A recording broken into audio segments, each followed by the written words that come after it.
Hello and welcome everyone to New Earth Podcast. We have the lovely Clara Apollo here today, and super delighted to have you on the show, Clara. Just do you Hello, want to hello, just hello. let people know a little bit about yourself to start with? Yeah, well, you've started off by calling me Clara, which all my friends call me, and that's how I call myself. And then you said Clara because most of you, if you're listening this on podcast or YouTube, you might know me as Clara Apollo because I kind of shifted the way of pronouncing because it wasn't very easy for people to understand how it's spelt, and I just got so bored of people saying, well, that's not you can't spell Clara Clara. He says, yes, you can. So then I let go of it. And then I thought, actually, I prefer to be called Clara because that's my birth name was Claire Joanne. And so my mum used to call me Clara Joe. And so there's that open energy to Clara. But then also Clara is the energy of the heart, the R coming through. So I don't actually mind. I But think just sorry, we're going to have to chat about your name for a bit now. And it relates to the topic because what is freedom is the topic for yeah, today. So the yeah. freedom to change Freedom to our names, choose, freedom to freedom change to it choose. halfway through, and to have two ways of pronouncing I it. think I But met you as Clara, and then yeah, you probably this did. time you introduced yourself as Clara. So that's Yes. probably why I'm saying both.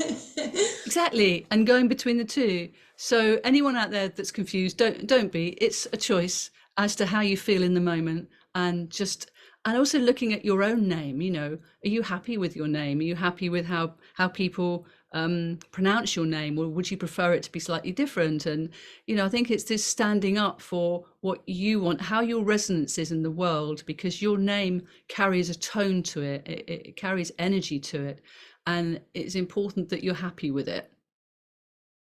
That's Yeah. really interesting. I had someone look at my name, from an energetic point of view, and they thought I was better as a Sarah, but I never changed it. But apparently, You that's a much see? better, You see? um, has a much better resonance for me. Apparently, so Yeah, but if it's not something that you resonate with, then your heart's not going to be in it. And absolutely. your heart's got to be in it. And actually to have like Sarah and Clara, well, that makes sense to me. Let's go with that, shall we? Yeah, let's do that. So today you wanted to chat about what is freedom, and is that just maybe let us know what made you choose that topic and a little bit about yourself, how you came to be interested in freedom. Oh, it's a big topic, isn't it? And it's the word on many of our lips and in our hearts. What is freedom and what is not freedom? I remember as a child, probably I must have been about 9, 10, um, feeling like quite a black sheep of the family. Like, why? I've got all these questions coming through, and I've got this, and every time I ask something that's like out there a bit, I get shut down, and I'm like, but I'm naturally curious. I don't understand. I think now I realize I was probably an early indigo child, but I was very, very curious, and I was but I was also blown away by the amount of information. It actually freaked me out how much information there was. And then I realized that I was really lucky that I had freedoms that a lot of other people didn't have. And and that kind of stayed with me, and it made me like really appreciate the freedoms that I have. But it also showed me where I started to go down avenues where I didn't feel very free. For instance, I'd arranged to, well, got accepted to the Radcliffe Infirmary in Oxford to do my nurse training when I was 18. And between the ages of 16 and 18, I wanted to go to art college. Oh, And I was doing A-level art, and I wanted to be a printed textile designer. I had these two very strong threads in me of human biology and how things work, and people and psychology, and then all the artistic stuff of creativity and expression. And at school, you had to choose one or the other. And I'm like, yes, it doesn't feel right. So I'm split down the two here. Where's my freedom to choose to be able to weave these? And I right, think that right. those have been the threads throughout my whole life, actually, to be able to weave the health and the healing and the expression and creativity. And I found it. I'm still exploring it, as I'm sure a lot of you are. So, but I did. I went. briefly, I did go nursing. I became a state registered nurse for about 6 months. Then I jacked it all in and became, I was looking after kids for 6 months while I got my portfolio together so that I could go to art college. And I went to the Middlesex University and did a degree in printed textile Oh, design. did you really? Ta-da! I went to St Albans foundation class, so just up the road from you there, doing my, and then I went to somewhere else for my, I did an art degree, but Did you? yes, so that's interesting because I never knew that. We were No, literally no, up the no. road from each other there. Oh, brilliant. So what was your art in then? What was your I did speciality? painting. Painting. Painting, so I did get fine into. I art. loved printing, and I Yeah. actually at one point started combining. I'd have a print, and then I'd paint into it. Um, Ah, so nice I'd make combo. a drawing and then print it, and Yes. kind of play with the different, and then overlay it with painting. So yeah, Yes, interesting, yeah. isn't it? Yeah, absolutely. It is where we're drawn. I do remember I was just as I went down the hill at Cat Hill was the name of the venue up in Cockfosters actually. I remember feeling immensely proud of myself that I had done what I'd set out to do, and I was like 21 and I was like, the world is my oyster here. I can do this stuff. I felt so strong and empowered. And that is often a place I go back to remember that I have that ability within me because I made it happen, so I can make it happen Yes. again. Yay. Um, Amazing. yeah, and it's all in all of us, the freedom to be able to choose that which is right for us. Um, and it's being able to be in touch with yourself and also have that strength of like, I am going to go for what I know to be true. Mhm. Yeah.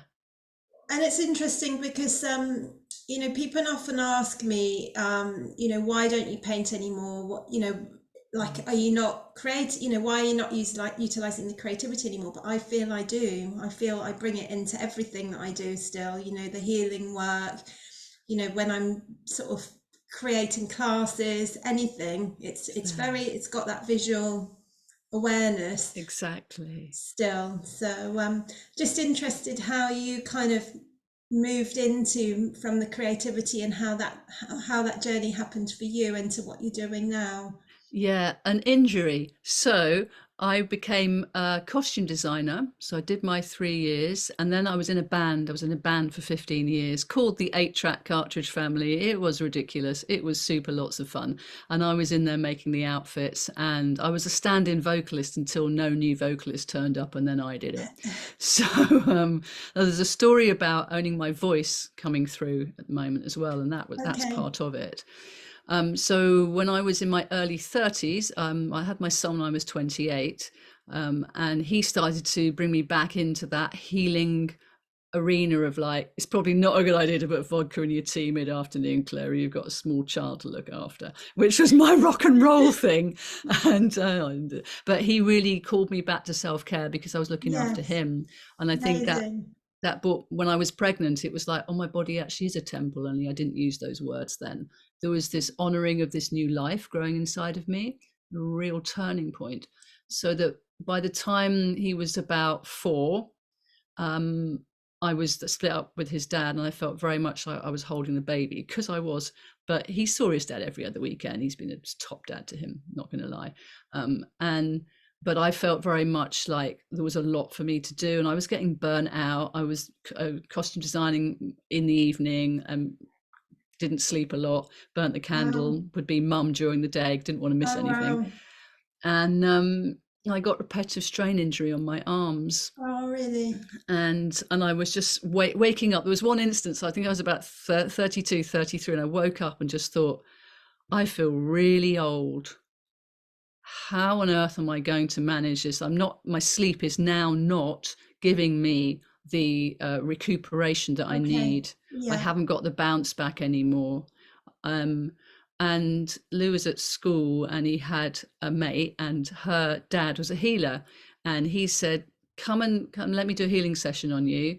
And and I'm like, thank you so much, because I didn't know what was going on, Sarah. I hadn't got any roadmap for this, because either Okay. like coffee or spliff, and it was like, well, actually, I'd like to be able to do I'd like to be able to know more about energy, but I didn't realize that that's what I was looking for until I Sure. went to have this session with Jed Sumner, actually, who um, became my teacher in the end, my tutor for Qigong. So he was the first person that introduced to me the idea of prenatal Qi and postnatal Qi, which I know you know about Yeah, as a maybe you'd like Qigong to talk player. about it a little bit because not everybody might know I about it though. know. Well, it was a real aha for me because, yeah, I didn't know about it. So, in traditional Chinese medicine, it is said that we are bequeathed a certain amount of energy when we are born as a combination of our parents, and that energy is stored around the kidney area.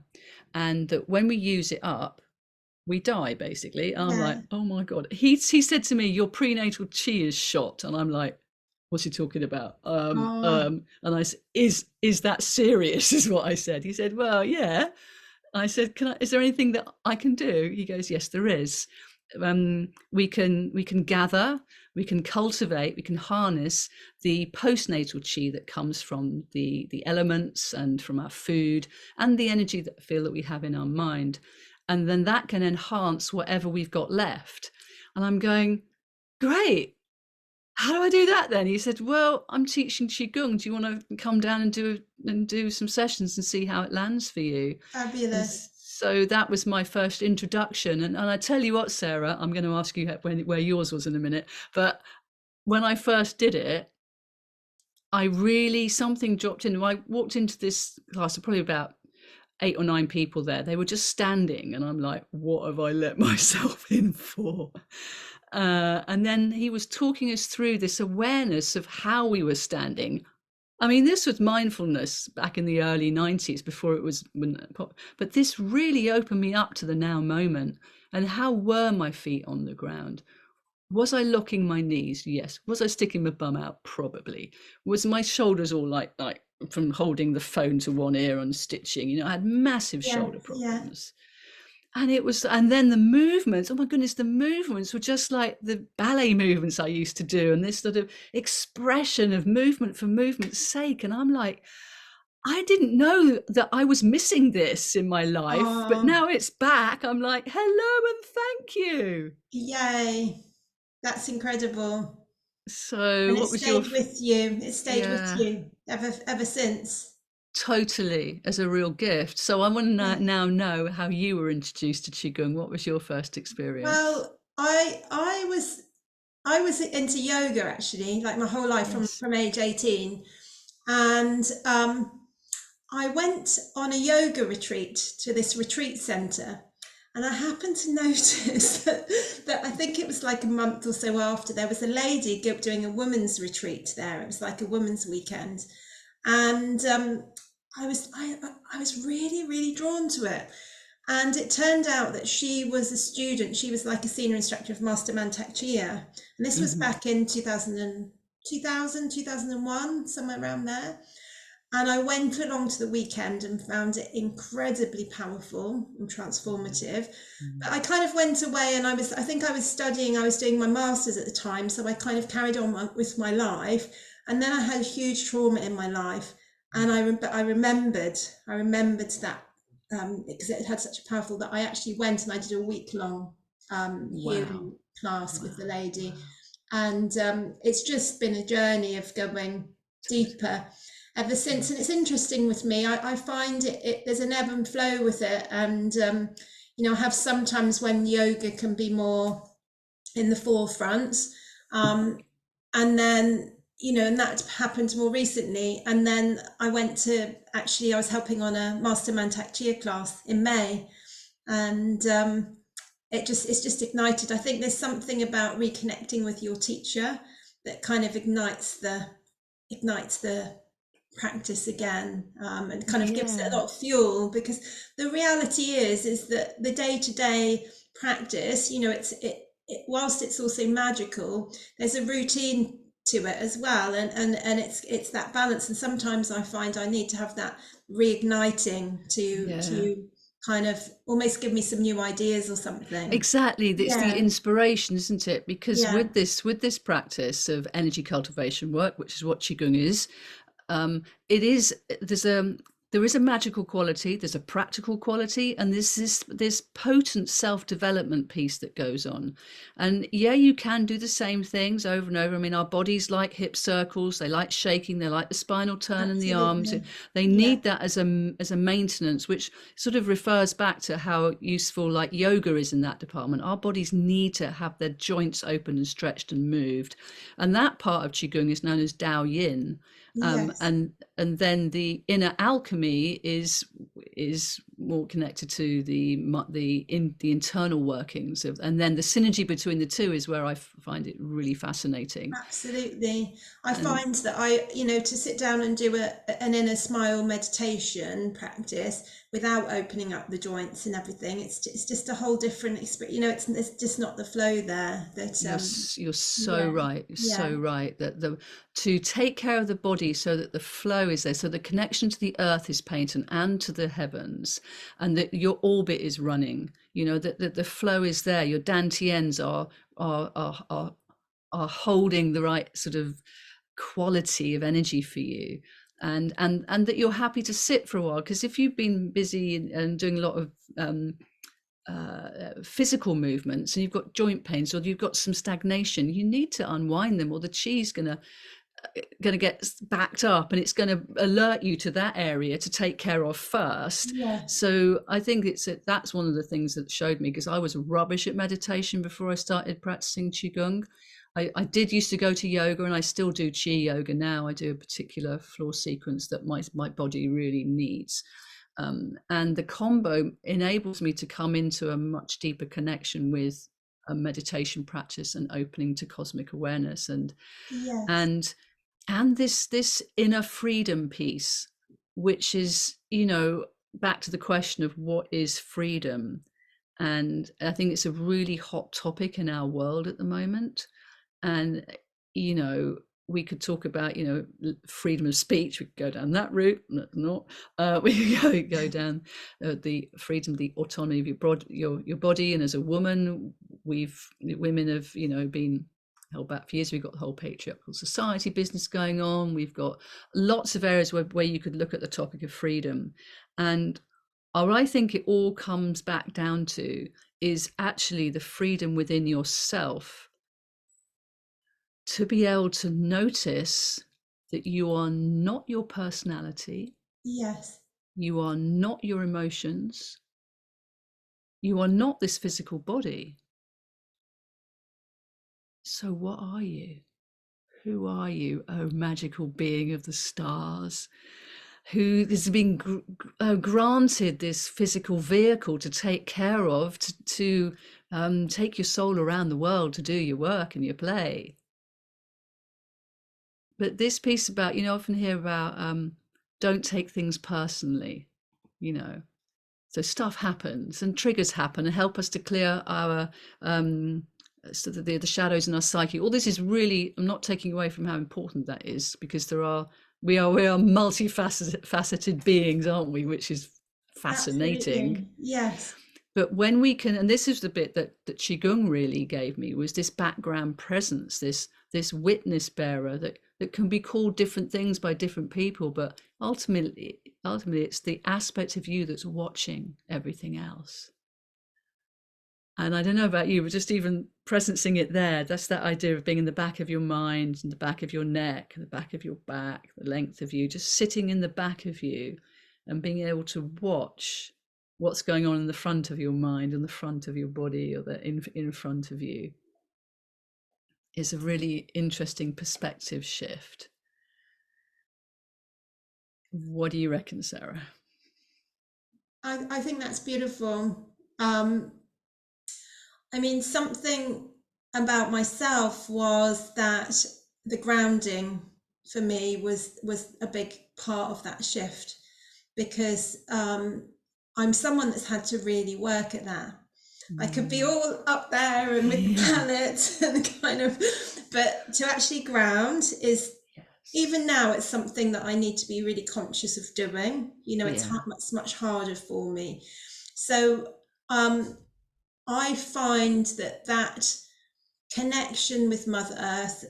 It brings in the nurturing that you Mhm. spoke about earlier. You know, that kind of replenishing of the kidney Mm. energy Mm. by connection with grounding, but it also creates more space for me to, Oh, beautiful. yeah, This is to, so, so key, because you need to have space for the yeah, divine to be able to drop its inspiration for you to even notice that there's space between you, the background presence, and what's going on. There's that magical liminal space, or the woo space in between it all, which is where I feel our Qigong brings us to, in that kind of sweet spot of balance and that place between the breath, the in the out breath, that place where you can inhabit, that feels neither up nor down, nor in nor out, and you just get that flavor of what you do in that zone. I'm not even going to put a word to label it, because it's a sense, it's a personal feeling to explore and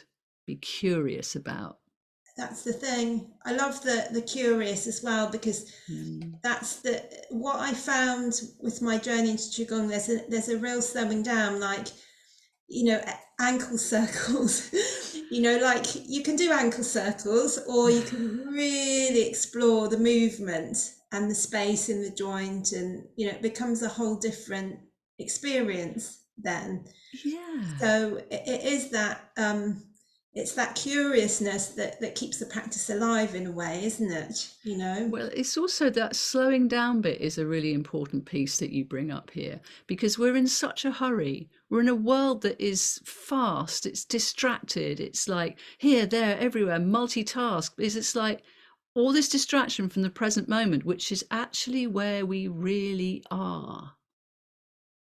And when we can let ourselves drop into that place through our breath, through our grounding, through our noticing that to move our bodies, even in a slight way, slowly, is intriguing, then that brings us into our own relationship with self, because it's the only place it can happen. And that's where we empower, that's where we're free.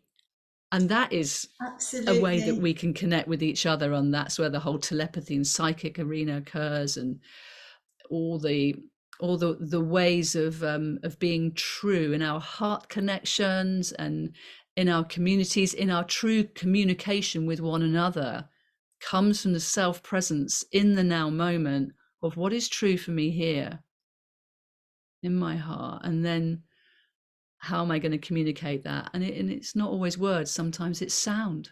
I I'm a think lover of so. sound. Yeah, Yeah. I've had a journey with sound as well, and actually that was funny you should mention it here. You know, I talked about the workshop I did with the lady. I actually did two workshops. You know, after I'd lost my fiance, actually it was. Uh, I did a sound healing workshop, and basically the sound enabled me to go to places and spaces that nothing else could reach. Beautifully said. So yeah, and that's what I really found, and what I also found is that if I could find those areas and bring some resonance to them, then it would shift. You know, it would shift, because grief Yes. is actually a really difficult emotion. It can be very contracted and difficult to express. And sound, thought for grief was an incredible tool. Yeah. You know, so the Yeah. combination of sound and qigong was able This is to really reach. exactly what Yeah, I'm on right now with the heart song qigong, with the combination, yes, of our beautiful bowls and crystal bowls, and the other sound healing instruments that are so powerful and so helpful, but also this sound of our own voices, the healing sounds that we can make wherever we are. And there was something that I found out about not that long ago now. I basically cured myself of gastric reflux. It took quite a while, and that's a long story. But part of that, the last part of it, was learning that my vagus nerve, which is the wandering nerve, which activates the parasympathetic nervous system. It's the rest and digest nerve. So it comes down from the brain, it wraps around the voice. So if you start getting constricted around your voice, you might find that actually you need to chill out a little bit more. Yeah. Yes. And one of the ways that you can do this is by gently humming to yourself, because humming creates a resonance that directly goes into your vagus nerve. And so you're soothing with your humming this nerve that is like on, needs to come into being calm because it wants to be. And so now I use sound a lot in my practice, and also in that which I teach, is through what sound is honest for you, what wants to come through you now, and just let it be and don't judge it, because we're not Yes. trying to be singers here. We're just Well, allowing what sound needs to come through. well, that's the difference. That's the shift, isn't it? In perception, it's not Yeah, about what it sounds like. It's about yeah. that connection.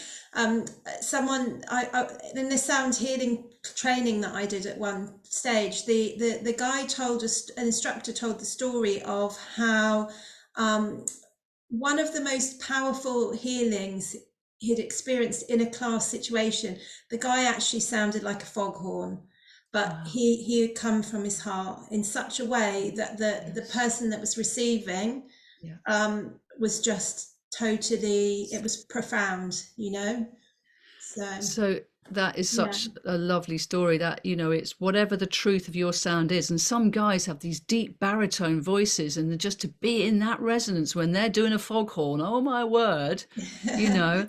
So here we are talking about the freedom of sound, the freedom of your voice. yes, And so yes, the freedom for your words to be heard as well. And one of the things that's helped me is getting in touch with the heart energy, which, as you know, as a chi player, is also supported by the belly energy, yeah, so that you breathe into that, the heart, and knowing the belly is, breathe into the belly and the heart, and then when you speak, it's connected with your truth resonance. So even if you're speaking difficult things, if you do it in this slower way and yes, mindful way of just going, this is what I need to say, I'm going to trust that if I'm tuning in with my heart, it's going to come out in the right way, for who's hearing it. And that has helped me in a lot of my communications, some of them not being that easy, but trusting sure, that yeah. my heart will help me through that. Do you know what I mean? Well, it's important, in terms of that freedom to be authentic as well, Yeah. because I think part of the conditioning is that we can be taught it's not okay to express our needs. It's better to give than receive. We can have all this kind of conditioning, and it's actually part of the Chi dance is about that, allowing ourselves to deeply receive, and you know Definitely. and then being able to, it's a gift, it's actually a gift then to be able to express that, what it is that's happening for us, but it's how can we, because in our culture, how can we do it in such a way, and how can we learn to hear in such a way that if we're hearing someone else expressing something that's perhaps difficult, that we're hearing it in that kind of exchange kind of a way, gratitude of Yeah. exchange and honesty and authenticity. Yeah, and also knowing, like, you can always just say, look, I don't know how this is going to come out, or maybe that wasn't said quite the way I wanted, so that you were in a conversation. It's like, I'm trying to express something here. I don't want to trigger you, but if I have, I apologize. I didn't mean to, but maybe it's useful. I don't know. We always say love the trigger, but we're here to help one another fathom out what on earth's going on right now. And some of that is through our speech and our conversations of expressing, how it feels to be a person on the planet at the moment, and to give space to that so that it can come through. As I said, if we're not our personality and our emotions, what are we? But we do need to give space for our emotions to come through us, because our life experiences try them. I don't want to be not emotional, but I don't want to be Yeah. held hostage by my emotions. Yeah, I And mean, what's coming up for me, taking it back to the qigong, is that embodiment and the yes. sensuality. It's like, does this feel good? Yes. Does this feel right? Is this because Yes. it doesn't necessarily, because it doesn't feel right for us, it doesn't necessarily mean that someone else has to be wrong, or it's just not right. It's not it's not where It's I'm not right at. for you. It's not. And Yeah. there's the bit, this doesn't feel right for me, but it might for you, and that's absolutely cool. You go Yes, run with that. That's your thing. But this is my thing, and we're not trying to be like anyone else anymore. We're finding out who we are, and our connections with others helps us sort of like bounce ideas around, doesn't it?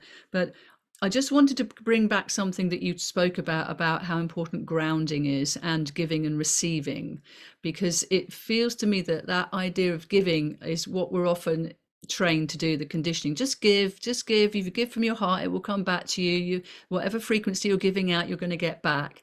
But I say, get your resource in first, sort absolutely. out your connection to nature, get your dantians online, get your flow going, let yourself fill up, and then you do the giving. Because the planet Earth, bless her, love her, our amazing great grandmother that she is, has an abundance to offer us in so many ways. And when we can come into communion with her, when we can let her feel our weight, that opens up a deep connection with her to enable us to not only resource from her into our system, but also create a safe vehicle, i.e., our bodies, to be able to open and receive more light, to have an embodied being that can actually walk its talk through the earth and bring the light through and connect with our hearts. If we're, as you said, I know what you mean, being like, I just want to be up with the stars, it's so much fun out there. But that can spin us off, and that Well, that's can the thing. cause all It needs to sorts of be both problems. directions, doesn't it? There's a It saying, you can does. only go as high as you can go low. You need to be grounded and You everything. do need to know it. And yeah, no, that's an interesting one. I made a big shift in my day. I don't know, maybe 3 or 4 months ago. I'm not sure exactly. That I was getting up. As soon as I was waking up, I was putting my phone on, Yeah. and I thought, you know what, I need to stop that. And Stop. I don't put my phone on until I've done my practice. I've had my breakfast. It's usually around 9ish that I put my phone on, Well and done. it's made a huge difference to my day, because it sets it up, doesn't it, in that grounded, Totally. like if we're going zoom zoom zoom, then the whole practice is like getting back to base before I put my phone on. Whereas if I've had my rest and then I Yes. do my practice and then I come to the phone, it's a whole different thing. So It is. It is. It's a yeah, choice, isn't it? That's your freedom of choice to use that communication link. Like I don't, I turn my Wi-Fi off every night. I just won't sleep with it. And on a Sunday, I don't even turn the Wi-Fi on, and that really helps me to not engage so much. I've still got my phone, which I have to do a deal with. I put timers on it, but like you, in the morning, I have it on airplane mode, and I just, because I sometimes like to play my meditations in the middle of the night and things like that. But I don't actually, like you say, actually put it on and check things, because it's like, you know what, this is my time, and as you say, to set up me for my day. This yeah, is my time. This is a freedom piece for me in the morning. Why do I want to engage straight away? This is this new conditioning that's coming in. We have to remember to choose, do we want it or not? yeah, yeah. Tricky. It's an interesting one, isn't it? It's an interesting one, because this I find I do get a lot of freedom, from working online and from, being Yes, able to connect with yourself, and totally, totally. it's definitely something to be aware of, because are we using it rather than it using us? It's a pretty That's the whole fine line, thing. isn't it? That you've hit the nail on the head there. Are we Yeah, using it, or is it using us? yeah, That is a very good question. yeah, With AI coming in and chat GPT and all of that, it's, let's just be mindful. And I think that piece about being in the now moment is so important, because if you know who you are and you know what your feels are, what your inner compass feels like, and stuff comes in, it doesn't resonate, then you can discerningly just say no. Is it the power of no? Just as much as the power of now. yes, Power of no. Being able to do that, and from a place of truth. yeah. Yeah, so one of the other choices that I made, I guess, around freedom was that I wanted to, because I was like focusing on everything that was going on in the world, and I wanted to shift my focus into what we're creating, you know, where attention goes, energy flows. So, you know, it's all these pieces. So, I mean, it brings up the question again, Clara, what is freedom for you? How do you perceive that? Well, as I said, that ability to know that I'm more than just what you see. There's a component to me that is free, has always been free, can never not be free, and that is my spiritual nature. That is my soulful connection. You know, you say that your spirit can never be harmed. Um, it is here to learn and evolve and all of that, and be part of the one, which I find fascinating. But I also feel my local self is around the freedom to choose how I run my day, the freedom to choose who I hang out with, the freedom to That's choose important. the Yeah. yeah, the freedom to choose the food that I want to have. You know, and the freedom to choose a non-toxic way of living.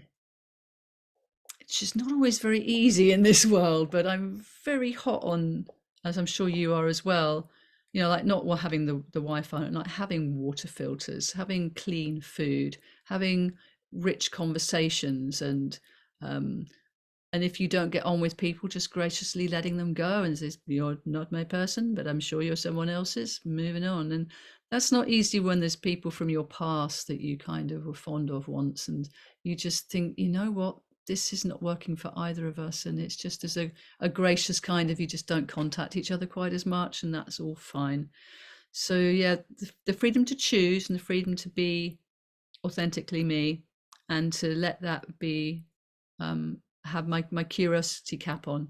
I don't think I'll ever get to the end of that. Ooh, who am I today? Um, and to, yeah, be true. And that, the other piece that you were mentioning was about giving and receiving, and I think that's the piece, to be open to receive. I think we could all do with practicing that. Yeah, no, that's all incredible. I think, I mean, I thought about freedom quite a lot, you know, over the Yeah. Okay. lockdown period. And, Yes.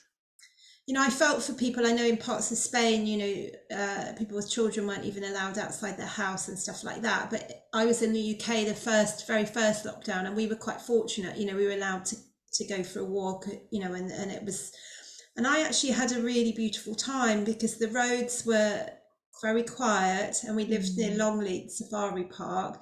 So we would actually ride the bikes to the safari park and we'd see the baby giraffes and everything. And it was a beautiful experience. You know, other parts were more difficult. And it made me realize that for me, freedom is a state of mind, Mm. you know, because potentially lockdown, you know, it could potentially be an opportunity to have more board games with the kids, and you know, it's how we approach things, isn't it? It really is. And I just found the place that I'm living in now about 6 months before we all had to stay in. And I was really quite happy to stay at home because I'd been a house sitter for 5 years and I was ready. But what I'd found was that was this. I was also ready to meet new friends, and I had some folks over in Glastonbury, about 20 minutes away from me, and we were all single. And it's like we became each other's bubble, and I'd be like driving over there feeling a little bit naughty, but not going, this is my right to freedom to be with the people that I care about, you know. And you know, we weren't silly about it all. We were just sort of like, we're not going to be stopped from seeing one another if we're healthy, and if we're not healthy, we're going to look after each other, you know, not going to be fed into the whole fear mongery of it.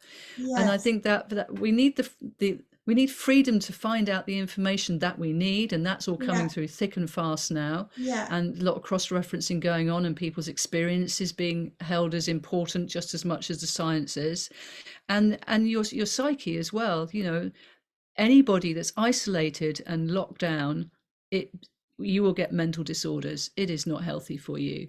It is. And so anybody that, if you knew people that were on their own, to go and be with them, or to, you know, call them, or just let them know that you're thinking of them. I felt actually in my local community, people got a lot closer, a lot more um, friendlier, should I say. And I think it made us realize, just having those freedoms taken away, just what freedom really means, and Well, to that's the appreciate it thing. now. It brings up all Really those incredible. questions, doesn't it? And Yeah, how we can navigate that within ourselves, so yeah. that in a way it's not something outside of ourselves. Mm. No, It's bringing it it back has to. into. If we want freedom in the outside world, what does that feel like on the inside? And then we exude that, we resonate that energy, and we link up with other freedom thinkers, and we find ways to combat the trickiness that is outside, in the modern world. It's not an easy situation at all, but there's going to be ways through. There already are ways through it that are growing and that are building and that are going to. It's very exciting to be part of all of this, and I know that the whole People's Health Alliance that you're so involved with and that I really support as well, is giving us heart and giving us communities and ways of being with one another that just feels refreshing and right. It just feels, yeah, this feels on board. Yeah, I can do this. Yeah, I'm certainly feeling a lot, sort of in a lot better state of mind since I've been part of the People's Health Alliance, focused on what we're building, what we can do, how we can come into sovereignty and work together to build sort of positive communities. And there's lots of incredible networks springing up, that are associated with the PHA as well, which is Yes. this wonderful thing to get involved with. Yeah. Yeah. Absolutely. Absolutely. So I'd love to ask you a little bit more about the work that you've been doing, because you're a podcast host as well, aren't you? Yes, might be. Yes, no, I am. My my show Chi Time's been going for 10 years now in various different ways. And I've recently stepped back from UK Health Radio and the Mother Speaks show there. That was a great show for like 6 months. We did that on yeah, I won't go down that and explain it. You can find replays on Spotify, Mother Speaks. But Chi Time has always been there for me. It's around your energy matters, and I would get people to come on and talk about energy from their perspective, and I'd go to drill down and go, so how do you look after yourself then? Now, it's always been a question though, how do successful people take care of themselves, and can I learn a few tips?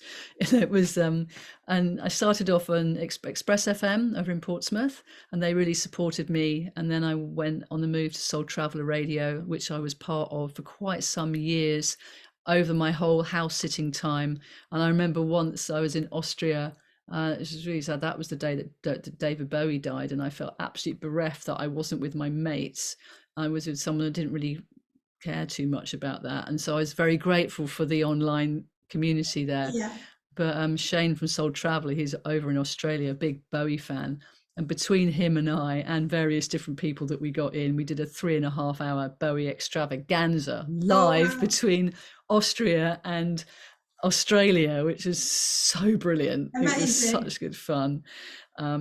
Yeah, so that was been something that has really been there. All it's something about the voice as well, and being able to speak to people and giving people a platform to be able to share their wonders. Absolutely. And behind it, you remember Barefoot Doctor? Stephen Yes, yeah. Russell, yeah, he was a great champion of Chi Time. He came on quite regularly, and he then became the first person to come into my conscious living events when I started I continued on the events company, and it was really good to have that continuity. And so I would be interviewing people that were then going to be coming in for events, Oh, but fabulous. I tell you what happened. I kind of lost myself a little bit in all of that. When I was first on radio in 2010, I would go on someone else's show, someone else, the dear Terry Powell on Express FM. And once a month I'd go in and he'd ask me about chi or colours or which festivals I'd been at. And so he was asking me about the Qigong, and I'd do little examples for people.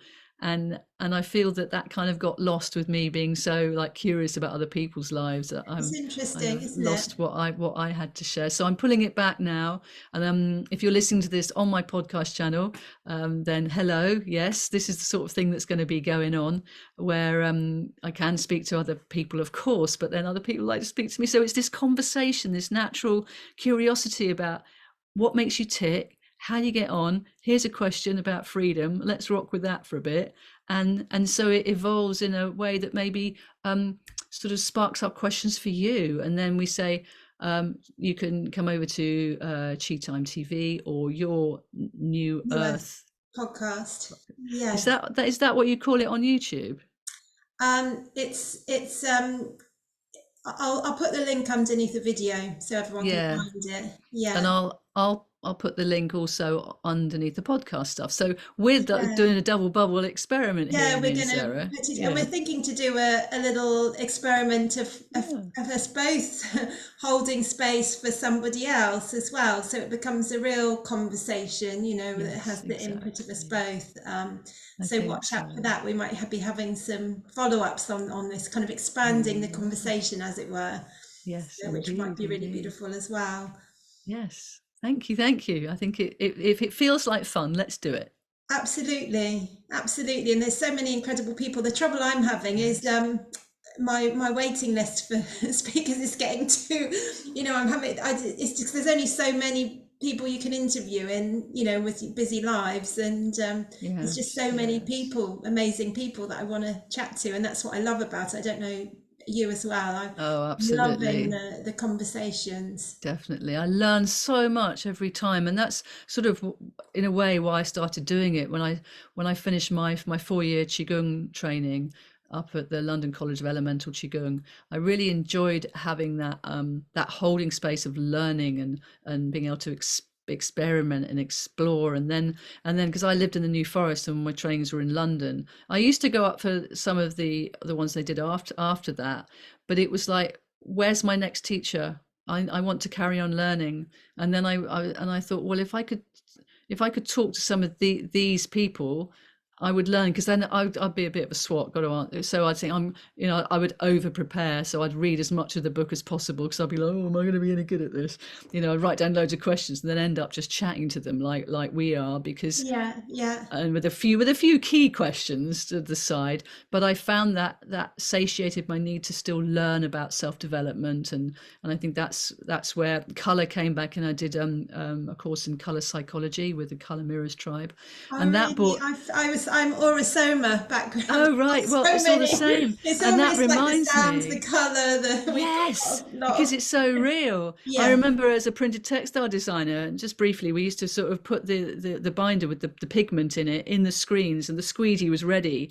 And I'd be like, there was this deep, lush green. You're like, oh, just hold it for a minute. Can I just? And I didn't know what I was doing. I just wanted to be with that depth of green color before I yeah, even knew it was a healing color to the heart. And then, so that use of color in that way, and then coming back into use it therapeutically, and then finding the connection between color and traditional Chinese medicine.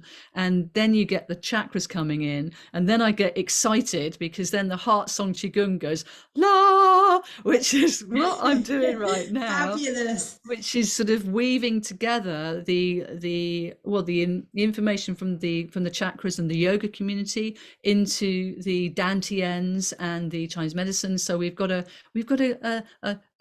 sort of this exploration going on. So what is a chakra and what is a dantian, and how do they get on with each other? And It's we're not. interesting, isn't it? Yeah, it Yeah, is.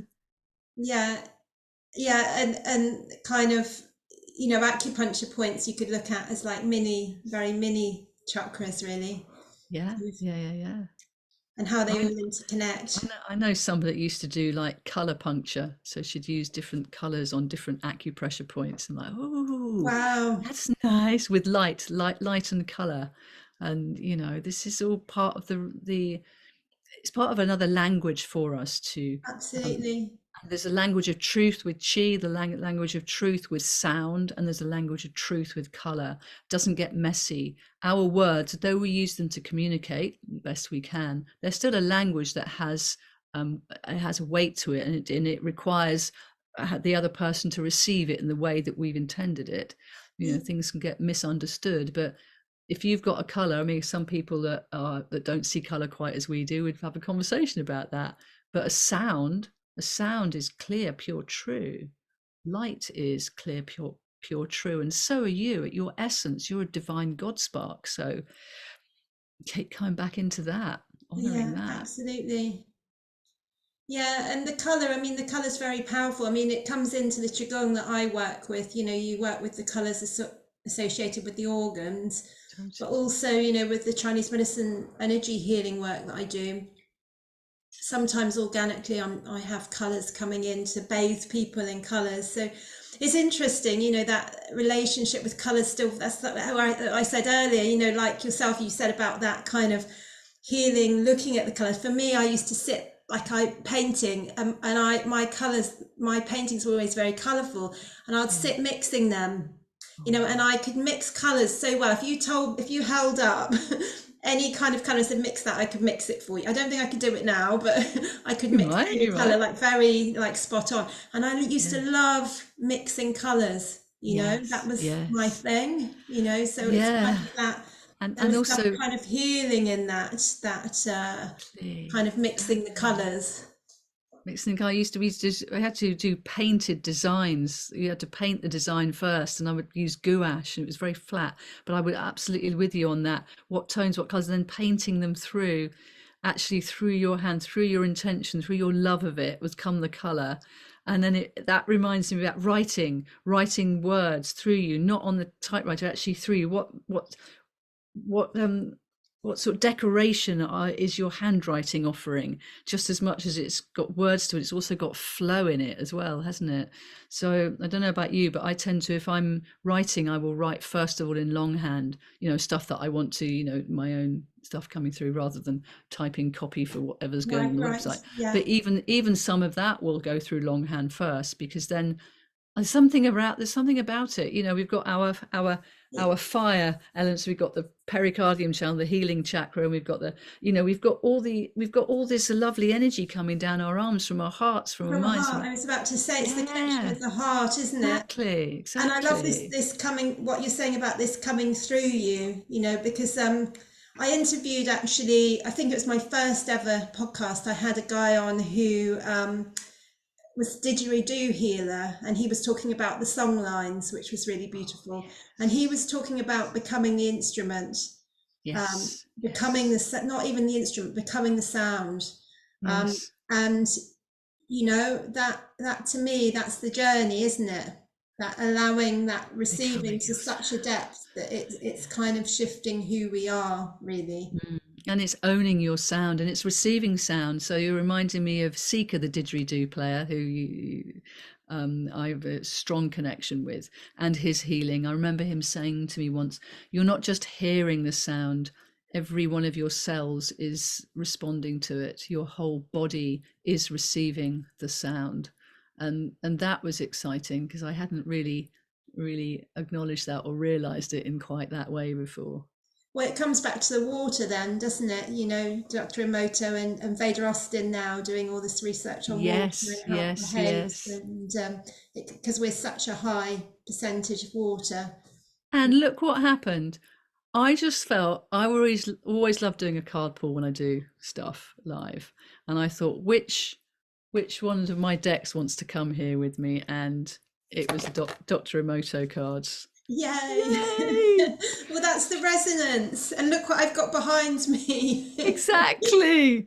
Should we do one then? Let's do one. Let's just tune into our waters that are deep in and our connection to the earth. And I will just shuffle. And if you want to say stop when you see me stopping shuffling, just be with the flow. What wants to come through as a message for us all here today, or whenever you're Say listening to stop. this. Okay. Now, do you want me to choose the top one, the bottom one, or choose a middle The one? third one down. The third one down. Yeah. Oh, she's precise, isn't she? Very precise. This is the autonomic nerve, Hado. Are we talking vagus nerve, do we think? Oh, wow. Interesting. It says autonomic nerve, Hado, affection. Lovely. Oh, Thank you. That affection. feels very that feels very synchronistic, doesn't it? How that all came together there. Yes, yes, So do you have yes. any final thoughts before or anything you'd like to share before we round up today? Trust the synchronicities. I mean, you and I have had it going on, you see. So we've been connecting with each other behind the scenes, and then I just connected in with you. I dropped you a message, and then you said, "But I'm coming over to England," and then you were coming to see Mantat Chia, not far from where I live. But I actually wasn't going to be here then, and we're like, "What's going on?" Yeah, So then we thought, let's get into a chat. And I just think this like trusting the whispers, trusting the calls, trusting the breadcrumbs, trusting the intuition. Know that we're all being divinely guided if we can just give ourselves the space, the time, the affection, the kindness, and the honoring of being a spiritual being having a human experience. And just know that we're all in this together, and we're all here to help each other and to have fun and to build the new earth together. I mean, why else would we be here? So absolutely. And it is a joy when we start to joy. find those synchronicities and resonances with people and Oh, find ourselves family, kind of all singing along to a similar tune, as it were. singing again, singing again, aren't we? And this is the throat chakra bowl that I got from Sandy Humby, beautiful rose alchemist. You might well know her. I Yes, I managed know to, Sandy. Yeah. yeah, she's upgraded to crystal bowls now. So when she was selling her Tibetan ones, I'm like, oh, because I used to play these when I did house sitting for her. Again, a whole nother synchronistic connection, how we met and how that friendship really developed, and now how her rose is a part of the heart song qigong. It's like, oh, Oh, it's such a beautiful. Well, I'd love to have beautiful Sandy on thing. at some point. I will Yes, reach out to her do when my it. list will let me. Yes, exactly. Or Yeah. maybe she's one that we could talk to together. Yeah, let's have a maybe Let's that have would a be play. beautiful actually. So Yeah. everybody do watch out for our kind of revisit of us kind of interviewing someone else as it were and having a wider conversation. So Yeah, we'll yeah. we'll we'll finish up for today, but thank you Thank so much, you. Claire. It's been really beautiful chatting with you. You're so welcome. I'd love to ask you if you've got any one last thing as well. Um the water is coming through for me, the water and just that the gentleness but the power, that if we surrender to a power that's greater for us, that's what the water represents for me. So And yeah, be in your flow, but also know when to be still. absolutely. Stillness and Yeah, flow. yeah. Beautiful. Beautiful. Thank Thank you you. so Thank you. much. Thank Thanks you. everyone for listening. And we'll see you next time. Do hit the subscribe if you'd like to hear some more New Earth podcasts.